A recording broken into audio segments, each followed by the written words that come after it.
نحمده ونصلي على رسوله الكريم أما بعد فأعوذ بالله من الشيطان الرجيم بسم الله الرحمن الرحيم لتجدن أشد الناس عداوة للذين آمنوا اليهود والذين أشركوا إلى آخر الآية. وقال رسول الله صلى الله عليه وسلم الكفر ملة واحدة أو كما قال رسول الله صلى الله عليه وسلم. বাংলাদেশের ঐতিহ্যবাহী দ্বীনি শিক্ষা প্রতিষ্ঠান শামসুল উলুম মাদ্রাসা আশাম ছাত্র কাফেলা কর্তৃক আয়োজিত ইজতেমা বক্তৃতা প্রতিযোগিতা মঞ্চের সুমিষ্ট ভাষী পরিচালক ও বিজ্ঞ বিচারক ও সম্মানিত সভাপতি সাহেব ও আমার সামনে উপবিষ্ট বাংলার এই গলি সেই গলি থেকে আগত এক জায়গা গেলে বিভাষী ছাত্র ভাইয়েরা, সকলকে জানাই আমার অন্তরের অন্তরস্থল থেকে আন্তরিক মোবারকবাদ ও সালাম জানিয়ে শুরু করতেছি আমার বক্তৃতার নির্ধারিত বিষয়বস্তু। আমার বক্তৃতার নির্ধারিত বিষয় হলো বাংলাদেশের বিরুদ্ধে বিরামণ্যবাদী ভারতের চতুর্মুখী আগ্রাসন প্রতিকারের পথ ও পদ্ধতি। আল্লাহ তাআলা চায় তো উক্ত বিষয়ের উপর কিঞ্চিত পরিমাণ আলোকপাত প্রয়াস করার চেষ্টা করবো ইনশাআল্লাহ।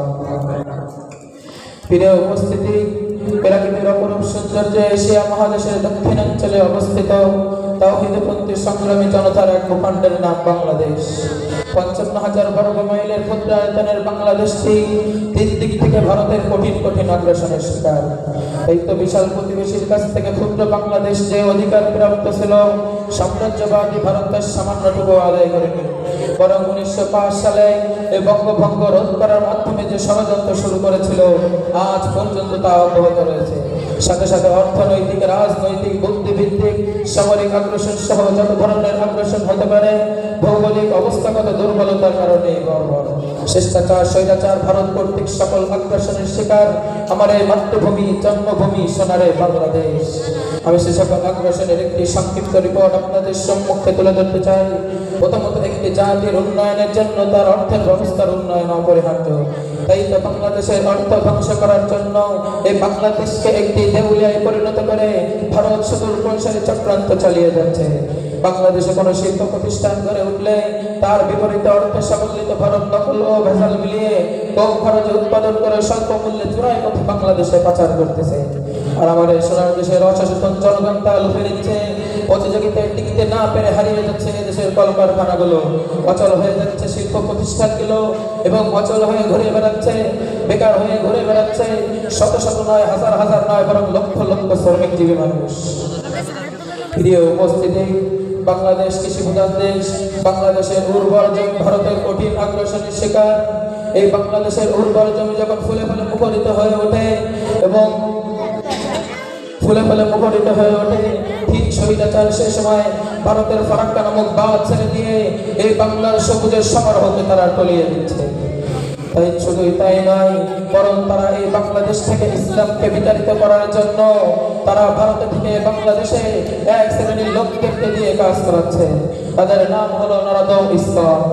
তাদের টার্গেট হলো এই বাংলাদেশ থেকে ইসলামকে বিতাড়িত করা, এই বাংলাদেশের প্রত্যেকটা নারীকে রাজপথে নামানো। তাদের টার্গেট হলো এক মুসলমানকে আর এক মুসলমানদের মধ্যে দ্বন্দ্ব সৃষ্টি করা। শুধু তাই নয়, তারা এমনও বলে থাকে কোনো ছেলে এবং কোনো মেয়ে যদি অবৈধভাবে সম্পর্কে লিপ্ত হয় এটা কোনো রেপ কেস হিসেবে গণ্য করা হবে না। আমি এই দুই শ্রেণীর লোকদেরকে স্পষ্ট ভাষায় বলে দিতে চাই, তোমরা কি ভুলে গেছো 17 জুলাই থেকে এই 5 আগস্টের কথা? তোমরা কি ভুলে গেছো আমরা যেভাবে রক্ত খনন করতে পারি সেভাবে আবার বিভিন্ন রকম পদক্ষেপ কিন্তু নিতে পারি? তাই তো তোমাদেরকে বলছি, এই বাংলার জমিনের কোন নওজোয়ানদের মস্তিষ্কে কখনো দাবানল চালানোর পরিকল্পনাও করবে না। যদি এই বাংলার জমিনের কোন নওজোয়ানদের মস্তিষ্কে দাবানল চালিয়ে ফেলাও তাহলে কিন্তু তাদের দাবানল দিবানো কিন্তু বড় দুষ্কর হয়ে দাঁড়াবে। প্রিয় উপস্থিতি, এই ভারত কখনো বাংলাদেশকে স্বাধীন রাষ্ট্র হিসেবে দেখতে চায়নি, বরং তারা এই বাংলাদেশকে সেকেন্ডের মতো প্রদেশ হিসেবে দেখতে চেয়েছিল। সেজন্য তারা নিজের স্বার্থ হাসিল করার জন্য তারা মুখে মুখে বলে বাঙালি আমাদের ভাই, আদেও তারা কোনোদিন সম্ভব না, বাঙালি তাদের ভাই হতে পারে না। সেজন্য তারা নিজেদের স্বার্থ উদ্ধার করার জন্য এই বাংলাদেশকে এই মুক্তিযুদ্ধের সময় সহযোগিতা না করে এই বাংলাদেশকে এই চুক্তি করতে বাধ্য করেছিল যে 25 বছর পর্যন্ত বাংলাদেশে কোনো সেনাবাহিনী গড়ে উঠতে পারবে না। বরং তারা চেয়েছিল দুই দেশের প্যারামিলিটারি দ্বারা যৌথ যুদ্ধ লাগিয়ে বাংলাদেশের শক্তিকে হরণ করার চেষ্টা করেছিল। আমি তাদেরকে স্পষ্ট ভাষায় বলে দিতে চাই, এই বাংলার জমিনকে এই নিজেদের বুকের রক্ত দ্বারা স্বাধীন করেছি। এই জমিনে তোমাদের মতো কোনো নাপাকের তোমাদের মতো কোনো কুলঙ্গারের আইন এই বাংলাদেশে বাস্তবায়ন করতে দেব না। বরং এই বাংলাদেশকে স্বাধীন করেছি তোমাদের কোনো চোরাই মাল, তোমাদের কোনো স্বল্প মূল্যে উৎপাদন করা চোরাই মাল বাংলাদেশে পাচার করার জন্য নয়, বরং এই বাংলাদেশকে স্বাধীন করেছি এই জমিন খোদার, বরং আইনও চলবে খোদার। পরিশেষে বলতে চাই, ওহে বাংলার কামাল ছেলেরা, আজ প্রকাশ্যে বাংলাদেশকে ধ্বংস করার জন্য ওই সমস্ত স্বৈরাচাররা, ওই সমস্ত বাতিলেরা মাথা নাড়াতে উঠেছে।